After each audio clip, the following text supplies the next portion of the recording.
All right. Hi, everybody. Welcome. You don't get to hear the Hooters every night these days, so we gave you that little special treat. I hope you're all doing okay tonight. Um, let's do a quick check-in. If you're willing to, if you'll just say hello in the chat, and let's just hear one thing that you're holding right now as we go into our learning together. We have just an hour, but I know we're all coming from all different places right now, and some of us holding friends, family, loved ones, maybe you yourselves have been in the path of this storm in Texas, Oklahoma, Mississippi. Some of you dealing with your own heartache wherever you are. Some of you holding great love right now. Some of you saw Scott and Bill being honored at JQ on Sunday and are still soaring because it was truly incredible. So welcome. I'm happy to hear from you. I hope more people will take me up on this offer. I mean it legitimately, not just how are you, but how are you really? Yes, Scott and Bill, amazing. Okay. Well, I'm very excited about our class today. This is some of my favorite stuff, as you know, I guess every week it kind of is. We've designed the class that way, right? Both in terms of source material and also just the the theme. So, but it happens to be that there's a very special connection between what we're learning today and Purim, which we're going to be celebrating together on Thursday. So I'm looking forward to what we're going to touch on today, which is we're now going to contemplate the demands of moral leadership. And so let's see, where did we start? We started with the nature of good and evil. And then we talked about human beings created in the image of God and therefore holding infinite worth, inestimable worth, being created equal and also being created unique. And then we talked about the nature of violence and the way that violence can corrupt a society. And now this week we are up to Noach because we are making our way through the book of Genesis and early Exodus. And so I am going to introduce to you a text that I suspect many of you are familiar with, and it's okay if you're not. Here we go. Okay. So this is on the demands of moral leadership. And actually, let me just copy it for you into the chat in case you prefer to read it that way at your own pace. By the way, I want to just apologize. I think that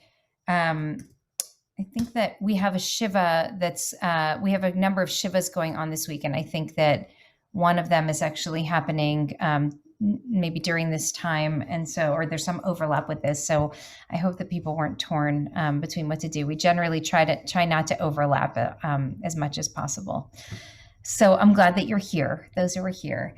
So I want to take some time and look at the narrative of Noach, and then we're going to see what we can learn from this about the nature of and the demands of moral leadership. So welcome to one of my favorite classes. Never taught exactly in this way, but these ideas I've been thinking about and circling around now for quite some time. Okay, so here we go. Eila Toldot Noach. Is it big enough? Can you see it? You got it? Okay. Eila Toldot Noach. These are the generations of Noach, or this is the line of Noach. Noach, ish tzadik tamim haya b'dorotav. Noach was a righteous and pure person in his generation. Eta Elohim italech Noach. Noach walked with God. So the first thing I want to ask us to just think about, and Rabbi Kasher and I were reflecting on, this isn't exactly how we planned it, but the way that this has unfolded over the last several weeks is that we're able to do a close reading of some of the texts that that might be most familiar to us, but that we don't actually spend a lot of time in generally. And so I want to just ask you to take another look at that first verse, chapter 6, verse 9 from the book of Genesis. I'll read it again. These are the generations of Noach. Noach was a righteous and pure person in his generation. Noach walked with God. And I'm going to stop the share for a moment so that we can see what it is that we learn about Noach from this first verse that teaches us about this person. What do we learn about him first and foremost? And maybe you can jump right into what's complicated about this, because it seems very straightforward. But of course, if it was so straightforward, we wouldn't be focusing on it. So what do we see, and what questions do we have when we encounter this verse? Yes. Hi, Alex. Okay, I'm gonna unmute you over there, and then we'll go to RBZ. Hi. Okay. Hi, shalom. Shalom. Hello, Alex. That is what I think. What I think is, I think that one sentence, Noah walked with God, and there was something really bad, including Noah's sons in humanity. God decided to destroy the flesh meaning all humanity, I understand. But Noah walked with God, meaning is, I guess he's the only one who obeyed the God's orders and rules and listened to the God. And the rest of the flesh corrupt. Okay. And God decided, and this is the fun order to understand is I'm trying to understand because we are talking about some personal qualities and how God distinguished that personal qualities based on holy books. The flesh didn't obey other than Noah. Okay. And because that is the thing, because there should be something, and the flesh didn't follow, and corrupt. And okay. My internet is not stable a little. Maybe it breaks sometimes. Okay, thank you, Alex. It's an important context, and I think we know what's going to come. We're going to learn in the next couple of verses that all human flesh had become corrupt, but Noach was different. He was different. He was definitely singular in that time, yeah. Mm-hmm. And so we have some questions immediately. He's singled out. What was different about him, and how did God even know? And you know what? I'd like to know what other questions you have when you read this verse. You can either raise your hand or actually write them in the chat. What other questions do we have? Because let me just hear what's on your mind when you see this. These are the generations of Noach. Noach was a righteous and pure person in his generation, and he walked with God. What does that make you wonder, Rabbi Barberzaki? So I think about maybe he was righteous during those times that he lived, but he wouldn't have been righteous during these times that we're at right now. Okay, that's great. Now, what Rabbi Zaki is keying in on is the fact that it says, Ish tzaddik tamim haya b'dorotav. It says he was a righteous and pure person in his generation, which Rabbi Zaki is now reading through the lens of our rabbinic tradition, which says, well, it didn't have to say in his generation. Like we wouldn't say when we're giving Scott and Bill the JQ awards on Sunday, we wouldn't say Scott and Bill are righteous and pure for this time that we're living in, and then go on to say, and what a crappy time it is, because look at everybody else and how awful they are. But it does say for this time, and so it must be indicating something about Noach's character, not only who he is himself, but who he is in relationship to everybody else.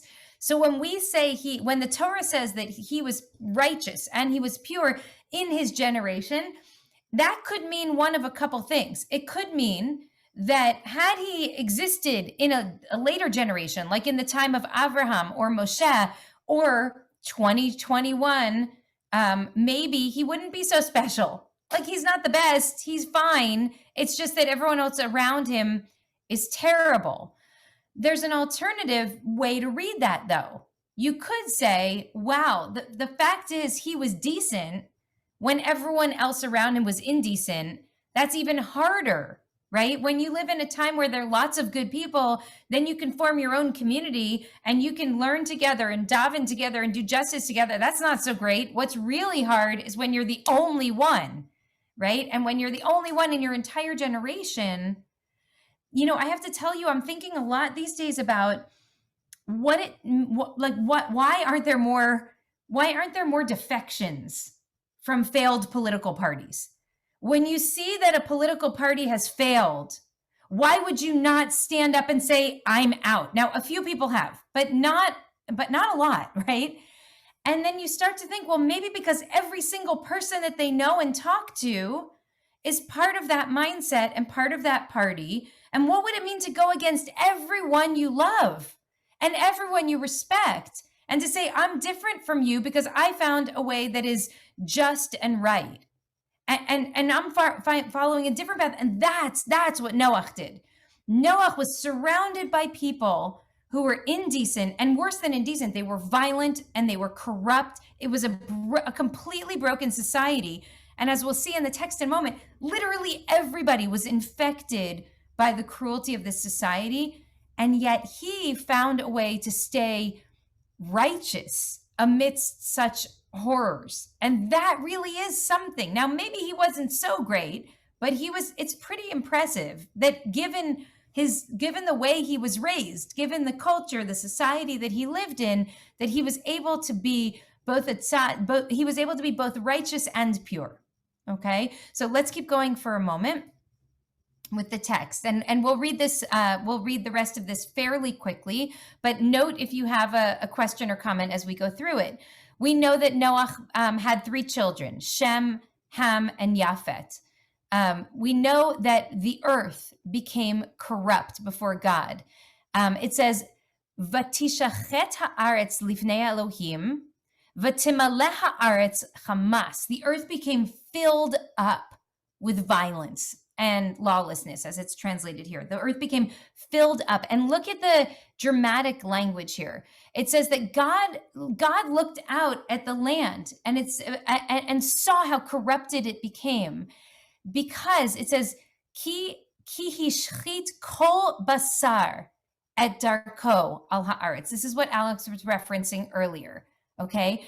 Every single living being on the earth had become corrupt. All of it had become corrupt. And God can't take it anymore. And so God says to Noach, I've decided to put an end to all flesh. Everyone will die. Every person and every animal, because the earth is filled with all of this toxic violence and cruelty and corruption because of these creatures. And so God says, I'm going to destroy the earth. I mean, I know this is the first story we learn when we're little kids in religious school. And so you might lose the drama at some point because you just know the story. It's like built in to your being when you grow up with it. But it's pretty dramatic. The world is so evil that in the course of only a few generations, from Adam and Chava to their son Cain, who introduced the idea of violence, which we encountered 2 weeks ago in Rabbi Kasher's class. Now, 10 generations from Adam and Eve to Noah, all of a sudden, everyone is evil. Everyone. And they didn't even have social media. So how did they spread that evil without it? There was a toxicity in the system that corrupted absolutely everyone. And God says, it's enough that I'm going to wipe it all out. So Noach, make an ark, make it from wood with compartments. You're going to cover it inside and out. This is how long it's going to be. This is how wide it's going to be. You have to make an opening, a window for daylight in the ark, put an entrance on the side, a bottom, second, third decks. And God says, I'm going to bring about this flood. That's what you need to do. Here's what I need to do. I'm going to bring about this flood, and water will fill the earth, and I am going to destroy all of the flesh under the sky in which there is a breath of life. Every breath of life will be quashed. Every single one will be destroyed, except for you. Because with you, I will be establishing my covenant, and you are going to go into this ark that you've built with your wife and your sons and their wives, and two of every animal, and they're going to be kept alive. But everyone else is going to die. And then look at verse 22. Vayas Noach kechol asher tziva oto Elohim ken asa. God says, every single person you know, your teachers, your parents, your grandparents, the person who just sold you milk in the market, every single person you know will die, but you will live. Go build this thing, v'chenasa. And Noah says, okay. He did exactly what God tells him to do. Then God tells him to go into the ark, take these special animals that are going to be offered later, 7 pairs of them, because in 7 days' time, I will make it rain upon the earth 40 days and 40 nights. I will blot out from the earth all of the existence that I created. And then again, verse 5, Vaya'as Noach kechol asher tzivauhu Adonai. Noach did exactly what God commanded him. Okay, so let's talk, folks. So how do we feel about Noah? Who is this guy? I mean, the first thing we learn about him is that he's righteous and he's pure. And we know that he's obedient. But what else do we know? Hannah Jensen, hi. Good to see you. Can you unmute? Yeah, there you go. Only now. Yeah, it will let me know. Hi, good to see you. I feel like this is a problem. I always get stuck here because what do you mean he's righteous? And then God says, I'm going to destroy everyone. And Noah says, no problem, because I'm good. It just feels like that really flies in the face of everything we believe about what it means to be righteous or what it means to be just or equitable. And so what happens when God isn't right? And what do you do about it? And what Noach does is say, but God said so, so I did it, and it's cool because my family and I and the animals are going to be fine. And what does that mean? How are we supposed to see this person as this paragon of following God and doing what is asked of you, and that's the goal? And it just sits so badly with me, and with a lot of, I know I'm not alone in that, but Right. You didn't ask a question. You didn't Right. ask one thing. You didn't wonder about that kid you passed earlier in the market, or your friend, or the person who you know is sick, or the person who you know did this good thing last week. Nothing. You just take it at what God says, that everyone's terrible and they deserve it and you're better than everyone and it's fine. I don't know. Not a single question, right? And also, it seems like Noah buys into God's assumption that everyone's truly rotten to the core, right? Like there's no, a person is more than the worst thing he's ever done here. There's no Brian Stevenson thinking here. This is about, like, we have identified evil. Evil is everywhere, from the oldest to the youngest. Humanity is irredeemable. And Noah hears that and says, yeah, that adds up. That's basically my experience of the world. Now, who knows what Noah has experienced at this point? He might have seen some really terrible things in order to believe that. But that an entire society is rotten to the core is the presumption that God is making and that Noah clearly shares. Okay. Isra, not Isra, right? I'm sorry. Tell me again how to say your name properly. Hi, it's Esra. Esra. Okay, thank you. I will not get it wrong again. Okay. It's okay if you do. I'm still here. You can still ask. I was struck by what Hannah said, because for so long, I've espoused that same level of disturbance with how can you be righteous and be okay with, Annihilation Reboot 1. But I want to offer a counterpoint, not only for the sake of being dialectical and like, oh, let's do this philosophical exercise of thinking the other way, but because I genuinely also grapple with this other counterpoint, which is there a point at which people, or maybe not people, because the thought of a child in the supermarket, like, God, that gets me. But is there a point at which like certain perspectives must be annihilated and there actually is no room for it's okay? For example, rape, it's not okay. Like there's no gray there. And when comedian, what's his name? What's that guy? You know, like the woman kind of said something in the audience and his response to her was like to then extend her discomfort with the rape joke to like make a joke about her being group. Anyway, I'm sorry, I just realized this might be activating for people to use this example. But the point is there are certain things that are just not Louis C.K. Josh. Anyway, some things are just wrong. And like, is Torah telling us, like, there's a point at which we draw a line and we say, these views, like certain forms of extremism must be annihilated, which again, there's an irony there because that's kind of an extremist perspective itself. But like, at one point we just say no. Great. That's great. And it's a really good, I don't have an answer. It's a good question to pose as kind of a counterpoint or proposed counterpoint. That's great. Stephen and then Sean. Thanks, and hi, everyone. I guess my question goes a different way, which is what happens afterwards? What are we learning from this in the sense that all this corruption will not simply carry on with those who are on the ark? And so if Noah is pure and walks with God, everything else in a certain sense is corrupt and carries that corruption with him. So what have we learned that will be different in the next world that's created?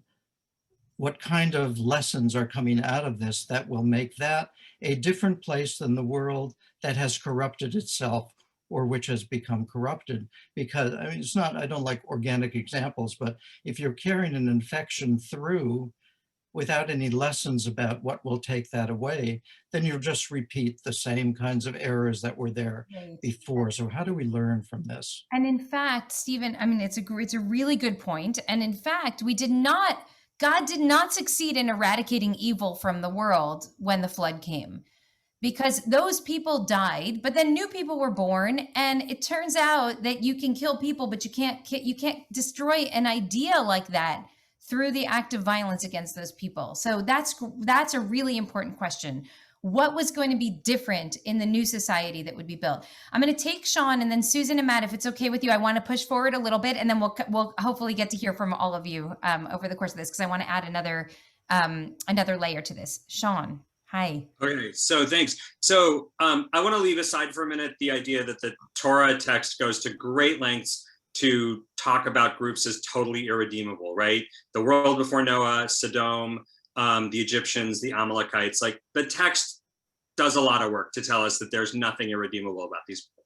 But when you were telling this story, I had this moment of different recognition, which was, I don't know how many people saw this story that came out this week about the magnetic fields in the earth.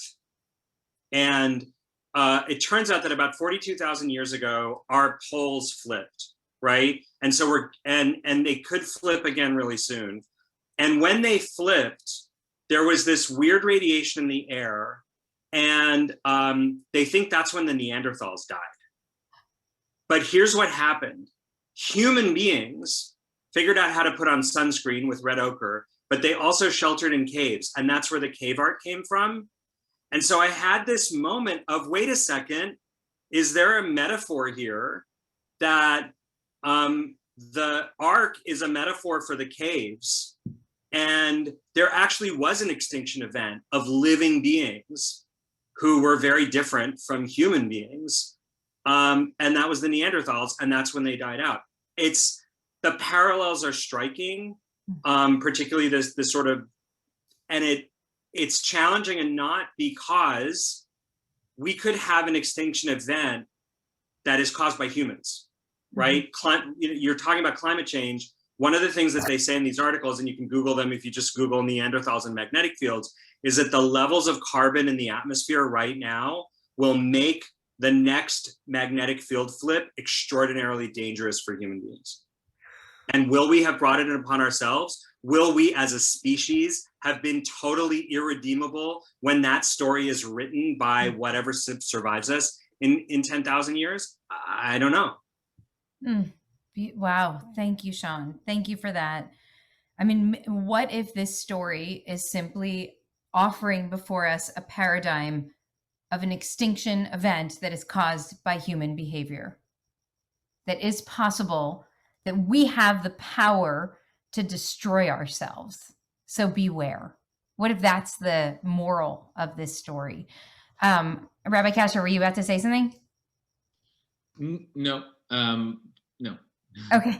Well, I want to ask two questions. And again, Susan and Matt, I'm going to push through, but I have eyes on you. So you get first dibs on the next, as we go through this next piece. I feel that there are two really critical questions that I want to ask you about this first passage. What is God's intention, and what is Noach's response? Now, we've already addressed what's Noach's response, and I think between Ezra and Hannah, there's a really interesting machloket. I bet you both see the other side too, and I think there's a really interesting conversation to be had about his response and the appropriateness of his response. But what is God's intention here? When God in the chapter 6 of Genesis, so God's intention is to destroy all of humanity and also all living beings, all people and all animals, so that God can start again, because there's so much evil, and God really intends to eradicate evil. But as we've just learned, did so unsuccessfully, because God thought, if I kill these people, then I'll kill evil. But you can't, it didn't work. So God's intention is to flood the earth. Tell me if you disagree with me. That the pshat reading, the simple understanding from this text, is that God's intention is to destroy all of these living beings, with the exception of Noach and his family, so that God can start again and this time get it right. Okay. I think it's clear from my perspective, it's clear that that's what the simple reading of the text is. Yes. Okay. So now, Amy, is it in response to this? Bruce, do you have a thought about this? Is it in response to what I just said? I think so. Okay. I'm going to go ahead. Share it. And then I'm going to go to the next. Okay. Here we go. Yeah. Context is everything. If you accept the fact that you can view Noah as the best of a bad bunch, he's still going to be the role model that's left for Ham, Shem, and Japheth. I mean, that's where we're going to start building the next society, is based on Noah's moral compass. Right. I think that's a good point. The point I want, thank you, Bruce. The point I want to make, and then we're going to go into this next text, because I think you'll see how the rabbis address this, which to my mind lifts up some very powerful Torah for us in our time, is that from the pshat of this text, it's very clear to me that God's intention is to destroy all of humanity and all of the animals, every living, breathing being, because the evil has permeated everyone, everywhere, except for Noach and his family. And God wants to take destroy all of those lives so that God can start again. Now look at what comes up this is Midrash Tanhuma. Okay. It's Buber's version. I'm going to just take you through this fairly quickly, and forgive me. You can spend your time with it on, I gave you the Safari link, so you can look at it afterwards. Okay. So, in fact, let me go. Okay. So they're going to start with, in Midrash Tanhuma, they're starting with a verse that comes from Proverbs. It says, and the Lord, the verse is from, referring back to this story that we just read about what God saw when God looked at the world and saw that there was evil everywhere. And they connect that to this verse from Proverbs, chapter 28, verse 5. Evil people do not understand judgment. What does that mean? These are the generation of the flood, okay, Dor HaMabul, who were sinning without considering that retribution was coming upon them. They thought that there would be no price to pay for all of the cruelty and all of the evil that they were putting into the world, they thought that they could get away with all of it, that there would be no punishment. But those who seek the Lord understand everything. That refers to Noach and his children, because they heard from God that God would bring the flood, and they stood in awe of the Holy One. Okay? So there's the fundamental difference between, according to Midrash Tanhuma, between Noach and everyone else of his generation, is that the rest of the people thought that they could sin with impunity. Noach and his children understood, if you screw up, you're going to die. There's going to be a price to pay for your bad behavior. And so they were people who had that kind of deeper understanding. Okay, this is the critical part. Now come and see why the Holy One told Noach and his children to make an ark, referencing now Sanhedrin 108a. And we're going to look at this in a moment from the original text. Why did the Holy One tell Noach to build an ark? Sorry, it didn't change all the language here. God did so in order for them to see him, Noach, while he was working on it and repent. The reason that God told Noach to go out and build the ark was not to save Noach and his family, so that when all the world was destroyed, Noach and his family would have survived, and from them, God could start a new experiment with humanity. No, it was so that the other people, these evil people, these corrupt people, full of Hamas, full of violence and lawlessness, would actually see him doing it, and that would make them want to be better. They would say, he'll say what they're going to say. Otherwise, so the question is, if this is not true, why wouldn't God have rescued Noach through the heavens or some other means? Why wouldn't God have done some kind of divine magic and saved Noach and his family? Instead, God says, make an ark of gopher wood, make a window for the ark. Why is God taking Noach through this entire experience? The Holy One said, for this reason, when I tell him to make an ark and he's busy working at it, the people will gather around him, the teachers, the children, from the cruelest to the, for everybody, everyone will gather around him, and they'll say to him, what are you doing, Noach? And then he'll say to him, I'm making an ark because God told me that God's going to bring a flood to the world because you're provoking God. And therefore, the people will hear this and they will be driven to repent. In other words, the only difference between Noach and the rest of the generation is that Noach understood that there were consequences to bad actions, whereas the rest of the generation thought, I can commit any kind of heinous act and I'll never be punished for it. And so Noach tries to speak to their reason. God wants Noach to say to the people, listen, there will be consequences. And as soon as they understand that there will be consequences, they will become like Noach. And they'll say, I'd like to commit murder, but I'm not going to because I don't want to die. I don't want to go to jail. I don't want to suffer the consequences of whatever my action brings upon me.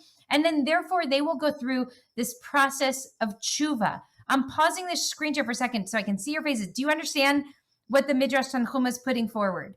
It's not what we saw in chapter 6, right? In the Pshat reading of the text, God tells Noach to build an ark because the flood's going to come. I want to wipe them all out. You will be saved. The rabbis say that's not true. That's not actually what God wanted. God did not want to destroy the world. God wanted Noach to get busy on a really big architectural project that was super weird because you're building a boat nowhere near water, and people would walk by you and say, what in the world are you doing? You're building this massive structure. How many cubits by how many cubits?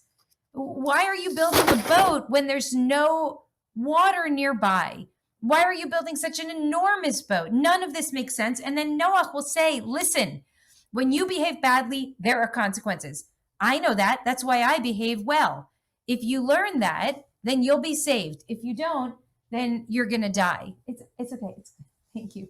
Do you understand the proposition that Midrash Tanhuma is putting forward? That God's goal was never to destroy all the people. God's goal was to awaken them so that they could change their ways. But there's a problem. And then I want to put this forward for you, and then I'm going to pause for your comments. But there's a problem. Look at how the Midrash ends. Aval hen lo ayu mashgichin alav. But the people did not even pay attention to him. They walked by that ark every single day. They walked by this crazy guy who is building an ark on the grass in front of his home.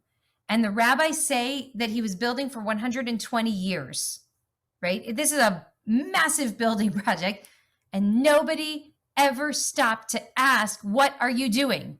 So the plan failed. And therefore, Noach, 120 years later, and his wife and his kids and their wives and all the animals get on the boat and everybody dies, right? It's even a worse tragedy in some ways than the original version of the story, because they could have saved themselves, but they didn't. So what's the moral failure here? And Susan and Matt, I'm going to give you first dibs if you have an idea about this. I think Susan has something to say. Susan.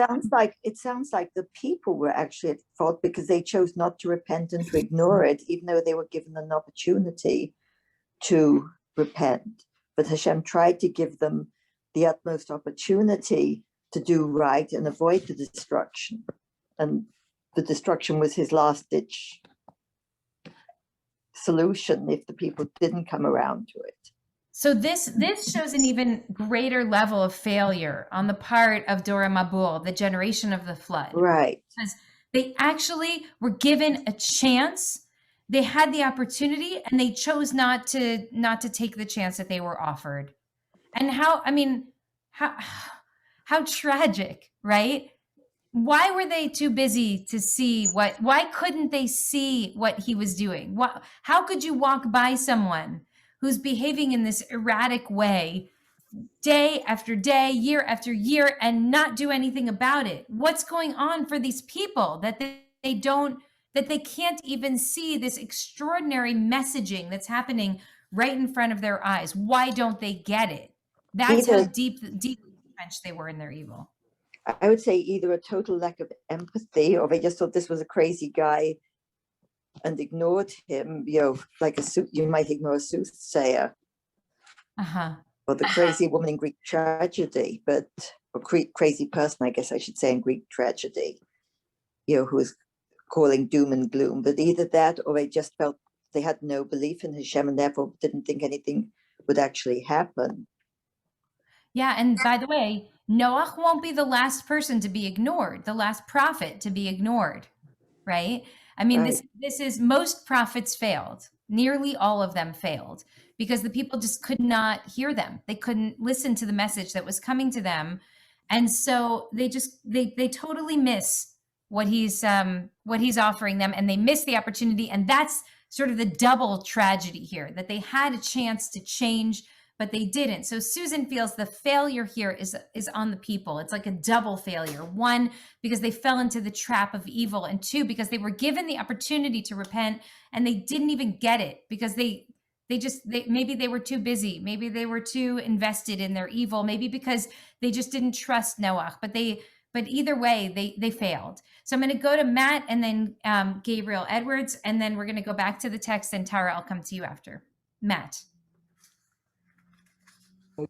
Yeah, my comment was originally about before, because I think the Torah's message is actually even simpler than this. It's just that morality matters, because the similar stories from the nearby areas, people were noisy, so the gods killed them. And this was, God cares about morality. And so with what we're saying now, I don't know that the people were horribly evil or just didn't care. Just being good, doing right, wasn't a thing. So what? Yeah, we can do that. So it's and the banality of that is just so distressing that they're not actively evil, because at least that's a passion. They're gonna let evil happen. It doesn't matter that much. Yeah, I think I think there are two parts to what you're saying, Matt. I mean, on one hand, they're just totally numb to what the impact of their behavior is. On the other, it's completely normative. I just invite you to think for a moment of what it must have been like to be an abolitionist in the time of slavery in this country and live amongst slaveholders. What must it have been like when every aspect of the culture, of the economy, of your religious institutions was drenched in the norm that it was not only okay but God's will for human beings for white human beings to own Black human beings, and then to be an abolitionist who lived in that culture and to say that's not right. That is not right. And so part of this could be that when you live in a culture where something is so normative and you are not the person victimized by those norms, but you're in the class of people who are privileged by those norms, to be able to even see it and then to do something about it is an act of absolute heroism that's almost too much to ask. I mean, one person in the entire world could do it. That was Noach, but nobody else. So, it's an interesting way of looking at that generation and trying to understand what they were holding. I'm going to go to Gabriel, and then Rabbi Kasher, as always, jump in if you have something for me, and then I'm going to bring us to the next little piece here. Yeah, I'm struck that Noah doesn't really get a lot of agency in the story throughout, and he's kind of being used as a vessel by which God is transmitting this message to all the people, and the message is a little bit oblique. Talked about that it's a little absurd to like see an ark in the middle of the land, and maybe that's part of the point. But I guess I'm just struck by how little, like, that Noah's almost in this position that you might think would call for leadership, but there's no qualities that they describe of him that fit into a way that I guess we would conceive of a leader today. Mm-hmm. Mm-hmm. I think that's an important point. Susan answered when I asked whose failure is this story, when through the eyes of Midrash Tanhuma. Susan's answer was, this is the failure of the people, right? And the double tragedy that, like, they did the wrong thing and then they had a chance to come back and they failed to. This raises the question of the ways in which this could also be Noach's failure, right? Like, what does it mean to be that person who is fundamentally just obedient to the power, whoever the power is, whether that's God or the king or the president, to just follow orders and not, as Hannah said earlier, express any concern about what those orders would lead to. I mean, somebody in the administration determined that it would be a powerful policy of punitive deterrence to tear children out of their parents' arms if they dared to seek asylum in this country. Somebody came up with that idea, and then a lot of other people said, okay, I guess I have to implement that policy now, right? What does it take to be a person who doesn't just implement whatever you are called to implement? And I don't mean in this analogy to analogize Stephen Miller or whoever was the architect of that plan to God, but rather to make the analogy between Noach, who hears of a plan that will cause incredible pain and devastation to all those people who heard of that plan and then decided, well, I have no choice but to implement it. V'chen asa, And so he did it. And so I would like for us to consider on some level, as I think we kind of instinctively do as we dig into the Noach story, that there is a profound moral failure at the heart of this leader. On one level, he's good enough to be called a tzaddik in our tradition and to be saved by God, right? In a time when everyone else is corrupt and evil. And on the other hand, he fails to protest when God makes it clear that what God's plans are. And in Midrash Tanhuma, he completely fails to communicate this powerful message that could have saved the lives of so many people. He does exactly what God says, but he lacks the creativity, the ingenuity. For 120 years he's building. Nobody's noticing. He never changes his strategy.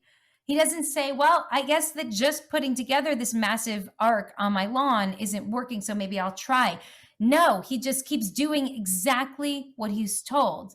He fails to understand both God's true intention and to understand the people of his own generation and how he can speak effectively to change their hearts and minds. Rabbi Kasher. Yeah, I mean, I'm still thinking about what Hannah said at the outset, like that this flies in the face of everything we know about what it means to be good. But I feel like Noah doesn't know that. Like I sometimes think like, what would Noah think if he was reading the Torah so far? And all we've seen so far is people have disobeyed God, and that's gone badly, right? Adam and Eve, God gave them a rule, they defied God, they got punished. Right? Like Cain got angry and God said, chill out. Don't get, don't let this sin overtake you. And Cain couldn't handle it. So if I'm Noah, I'm thinking, yeah, like the lesson so far is obey God. Otherwise you get in trouble. So that's what I'm going to do. And it's like the real revolution happens when Abraham somehow shifts that paradigm. But in some ways I can understand where Noah's coming from if he's looking back at the history of humanity as told by the Torah so far. And I totally appreciate that. And I think it's possible to be much more sympathetic to Noach from the Torah text than from the Midrash Tanhuma, right? For that reason. But from the Midrash, God says, I don't want them to die. I want to save them. And in order to save them, they have to change. And so can you help me change them? And Noach, even knowing what God's actual intention is, can't shift gears. Just can't go anywhere beyond exactly what he's told to do. And so I understand the sympathy for him. And also I hold him responsible here. By the way, I also hold God responsible here because, Rabbi Elman, go ahead. I'm going to turn it to you. I think this is the point you're about to make. Let's see. Can you unmute? We can't hear you. Let's see. Okay, yes. Always I've thought about Noah in this story, but today, since we started, I'm thinking about God. I mean, God messed up from the very beginning. When we reach this 10th generation of evil, God should be reflecting on his mess up from creation onwards. What he created went wrong. And in the Tanhuma story, he had weird expectations of how people would react. He doesn't seem to have managed it well. God doesn't seem to have managed it well, and God messed up from the beginning, and it was God who destroyed humanity. We can't blame Noah. Well, we can blame Noah, but God did it. Yeah, okay. I see that too. I mean, I feel that this is one of those Torah stories where there is, I think Esther is going to appreciate me saying this. I think that this is one of those stories where we see an across the board moral failure from every single character.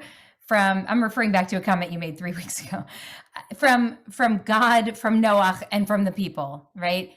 I mean, they all on every level, it's a complete systems failure. It's not just the wind energy. It's also the fossil fuels. It's also the natural gas. It's coal. It all failed at once. And that's why you have the calamity that we saw last week. It all failed. And so that's what I read in the story. Kathy and Hal, if it's okay, I'm going to put you on hold for 1 second because I'm aware of the time and I want to bring one last idea and then we'll hear what your comment is and what the final comments are here.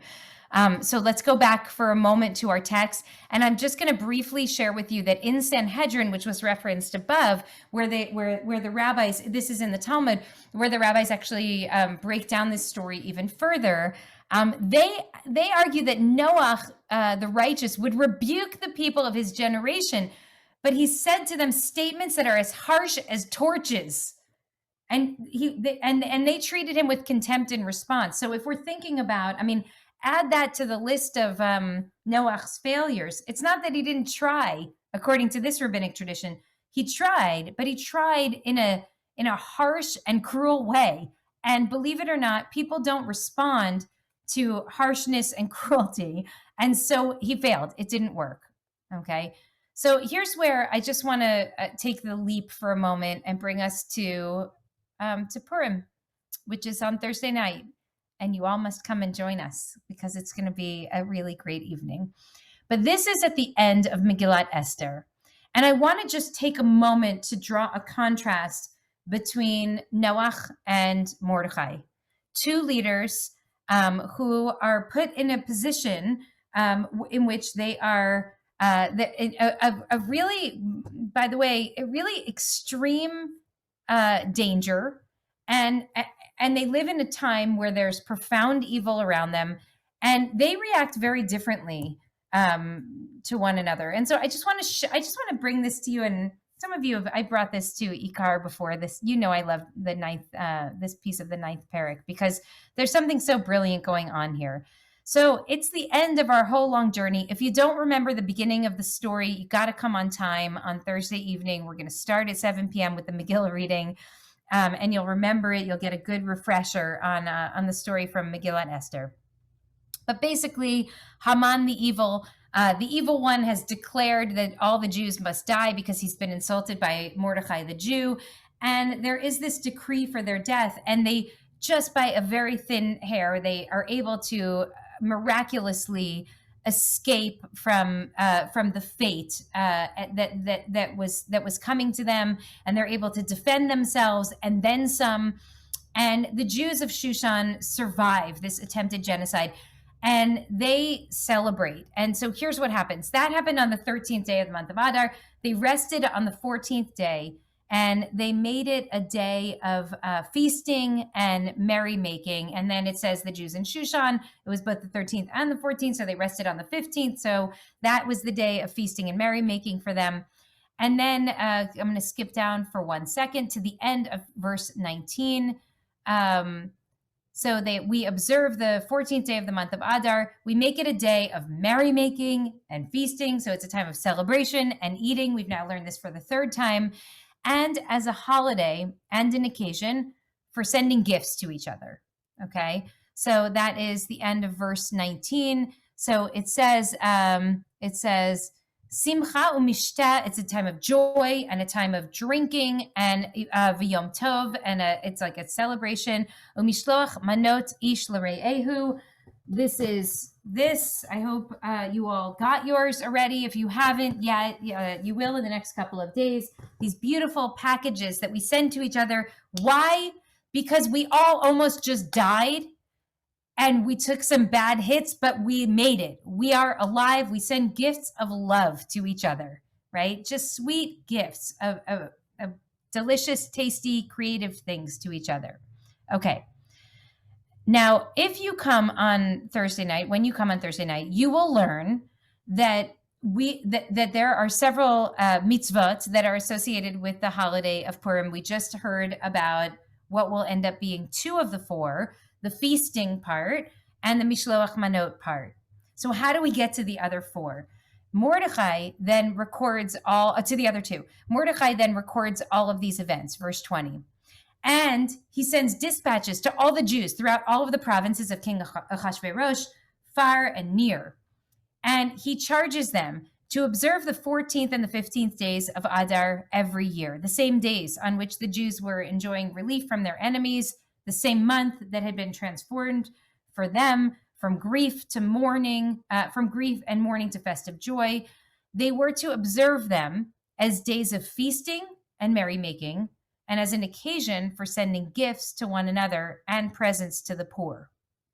Okay, so What's going on here? I want to ask you for a moment. Now, Noach and Mordechai faced very different challenges, but there are some similarities in the kinds of extremes that they both had to confront in the course of their leadership.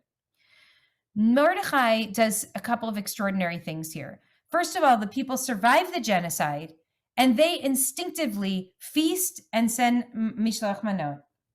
Mordechai comes in, their leader, and he first writes everything down, right? He says, this time, it's not going to just be now. It's going to be now and forevermore. Meaning in 3,000 years, there are going to be a bunch of Jews in LA and all around the world who are going to stop on Thursday night, and they are going to read this story and tell this story. And they're going to engage in some kind of revelry and some kind of feasting, just like you did. He charges them that they should do this not only now, but every year. And he says that this time will be a time of joy and an occasion for us to send these mishloach manot and to give matanot levionim, these gifts to the poor.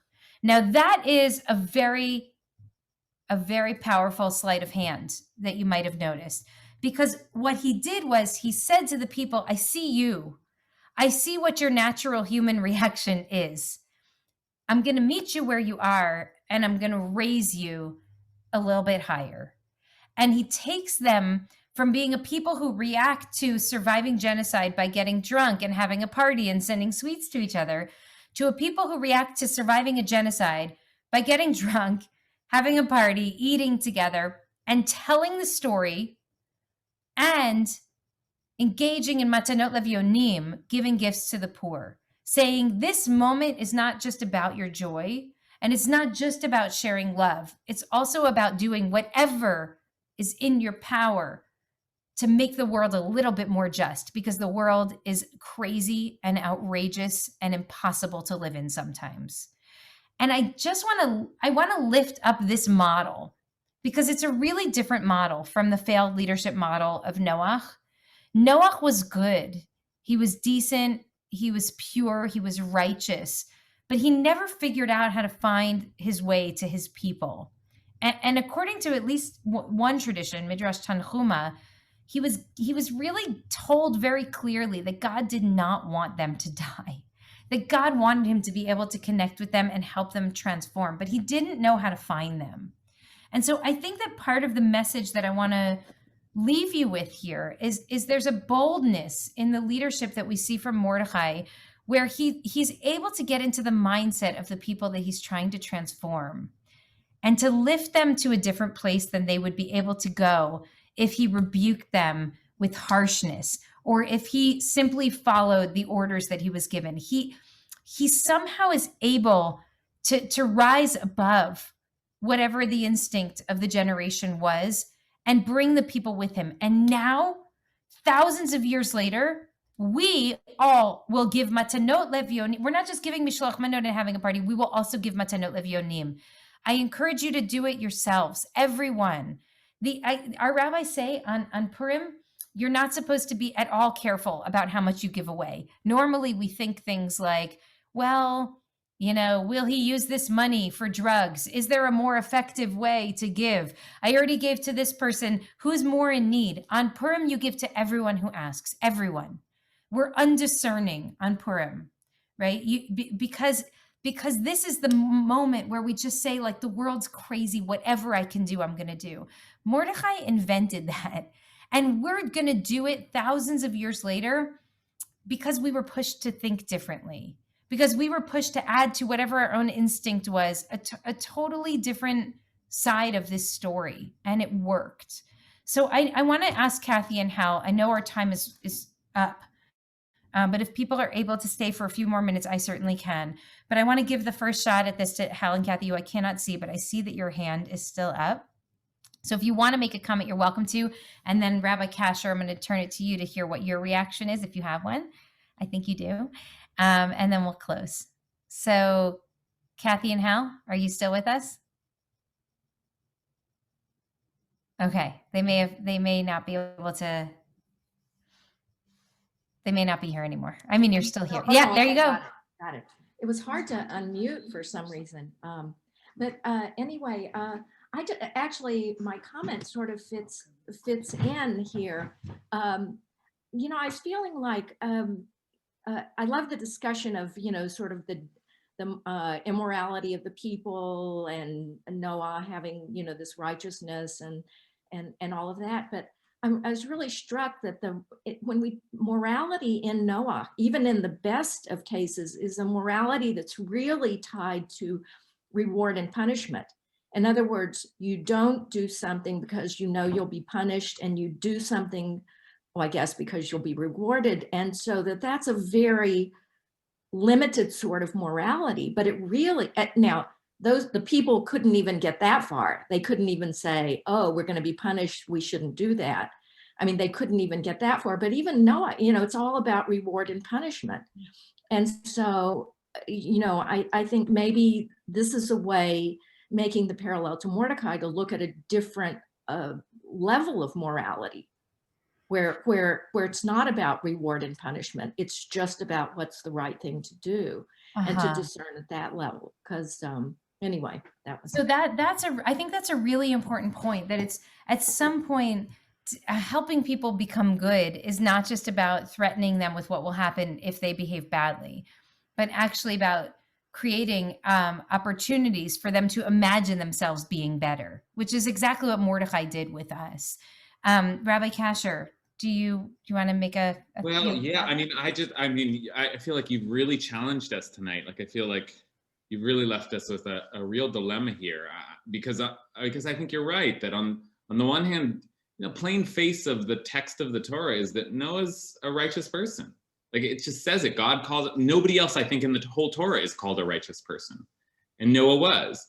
And yet there's a difference between being righteous and being, I think you're also right, like a failed leader. You know, and what is it, you know, because when I'm reading through that Midrash that you shared with us, I'm thinking like, well, who are the evil people in my time, you know? Like, I don't know, the people who stormed the Capitol, or, you know, the people, I don't know, who don't care about, I don't know, COVID or just spreading their germs, or, you know, and I can be a righteous person. I can do all the right things myself. I'm not going to storm the Capitol. But like this perspective, this rabbinic perspective suggests like, I have to want good for those people. I have to want those people, I have to be working to help those people come back to some kind of righteous. That's my job. My job is not to like do away with them. And that's a very challenging proposition, you know? Yeah, it is. And I think it brings us back to Esra's comment from earlier, which is, I mean, could we imagine a scenario in which a tent that's big enough for all people, but not for all ideas, right? Not for all behaviors. That if we fundamentally believe that all people are redeemable, that human beings have, you know, if you buy what we learned 3 weeks ago, have divinity in them, then could we imagine a tent that can hold every person but cannot hold Nazi ideology, cannot hold violent behavior? And I think that's part of the challenge of our time that we're living in right now. That you know, progressives are supposed to make room for everybody, but we don't have to make room for every idea, right? That there are some ideas that are so toxic that they're actually rotting the core of this country. And so what does it mean to hold strong against the infiltration of those ideas into our most sacred systems, and still see the people who buy into those ideas as fundamentally redeemable if they go through some process, you know, of tshuva?